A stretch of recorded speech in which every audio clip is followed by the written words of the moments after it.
Welcome to Dil's cooking. Friends, நான் first உங்கள்கிட்ட sorry கேட்டுக்கிறேன். கொஞ்ச நாள் என்னால் வீடியோ கண்டினியூஸாக போட முடியல. நாங்கள் கடை வச்சுருக்கோம் ஸ்டேஷ்னரி, அதில் கொஞ்சம் பிஸியாக இருந்ததுனால என்னால் மேக் பண்ண முடியல. இன்றைக்கி நான் போடுற video dragon fruit milkshake தான். வாங்க ஃபஸ்ட்டு அந்த ஃப்ரூட்டை பற்றி என்னன்னு தெரிஞ்சுக்குவோம். அதை நான் கூகுளில் சர்ச் பண்ணி தான் சொல்கிறேன்.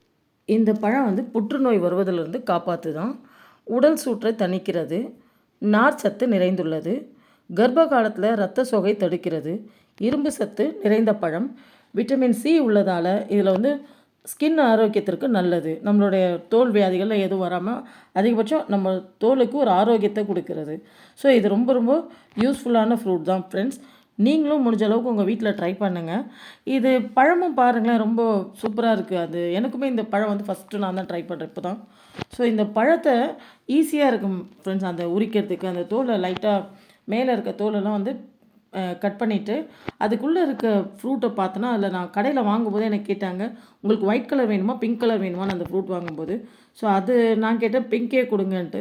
அந்த ஃப்ரூட்டுக்குள்ளே பார்த்திங்கன்னா சின்ன சின்ன சியா சீட்ஸ்ன்னு சொல்லுவாங்க இல்லையா, சப்ஜா வரை அது மாதிரி இருக்குது. நல்லா இருக்குது ஃப்ரெண்ட்ஸ் அது சாப்பிட. அதை சின்ன சின்ன சின்ன ஸ்லைஸாக கட் பண்ணி எடுத்துக்கிட்டேன்.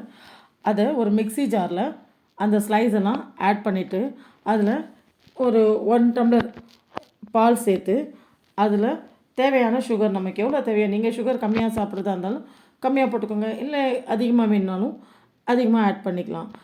இந்த சின்ன சின்ன கட் பண்ண இந்த ட்ராகன் ஃப்ரூட்டும் கூட இந்த பாலையும் போட்டு கூடவே சர்க்கரையும் போட்டு கொஞ்சம் நல்லா மிக்சியில் ரன் பண்ணி எடுத்துட்டோன்னா அந்த மில்க் ஷேக் ரொம்ப ஈஸியாக ரெடி பண்ணிடலாம். பாருங்கள், பால் ஊற்றியாச்சு, ஃப்ரூட்ஸும் போட்டாச்சு, அது கூட இப்போ சுகரையும் ஆட் பண்ணுறோம். ஆட் பண்ணி இப்போ மிக்சியில் வச்சு பிளெண்ட் பண்ண போகிறோம். ரொம்ப அரைக்கிறதுலாம் கிடையாது, பிளெண்ட் தான் பண்ண போகிறோம். ஜஸ்ட் பல்ஸில் போட்டால் போதும் ஃப்ரெண்ட்ஸ், அது சீக்கிரமாகவே பிளெண்ட் ஆகிடுது. இப்போ பாருங்கள், அந்த ஜூஸ் ரெடி ஆகிடுச்சு. சூப்பராக இருக்குது, பார்க்கவே நல்லா பிங்கிஷாக நல்லா இருக்குது, குடிக்கவும் ரொம்ப சூப்பராக இருந்துச்சு. இதில் நான் எங்கள் வீட்டில் ஐஸ்கிரீம் இருந்தது, அதுவும் ஸ்ட்ராபெரி தான் இருந்தது, அதனால நான் ஸ்ட்ராபெரி ஐஸ்கிரீமும் ஆட் பண்ணிக்கிட்டேன்.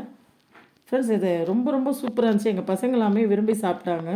ஐஸ்கிரீமோடு குடிக்கும்போது இன்னும் கொஞ்சம் சில்லுன்ட்டு சூப்பராக இருந்தது. நான் இந்த ஃப்ரூட்டை ஃப்ரெஷ்ஷாக தான் போட்டேன். அதில் ஐஸ்கிரீம் ஆட் பண்ணும்போது அந்த கூலிங் எனக்கு போதுமானதாக இருந்தது. இந்த வெயில் காலத்துக்கு இந்த ஃப்ரூட் ஜூஸ்லாம் ரொம்ப ரொம்ப முக்கியமானது. நீங்களும் உங்கள் வீட்டில் உங்கள் பசங்களுக்கு உங்களுக்கும் போட்டு குடிச்சு பாருங்கள். சாப்பிட்டுட்டு எப்படின்னு சொல்லுங்கள். அதே சமயம் இந்த மில்க் ஷேக்கை ரெடி பண்ணுறதுலாம் ரொம்ப ஒன்றும் கஷ்டம் கிடையாது, ரொம்ப ஈஸியானது தான். ஸோ ஃப்ரெண்ட்ஸ், நீங்கள் உங்கள் வீட்டில் உங்கள் ஃபேமிலியில் இந்த ஃப்ரூட் ஜூஸை ட்ரை பண்ணி பாருங்கள். Thank you friends.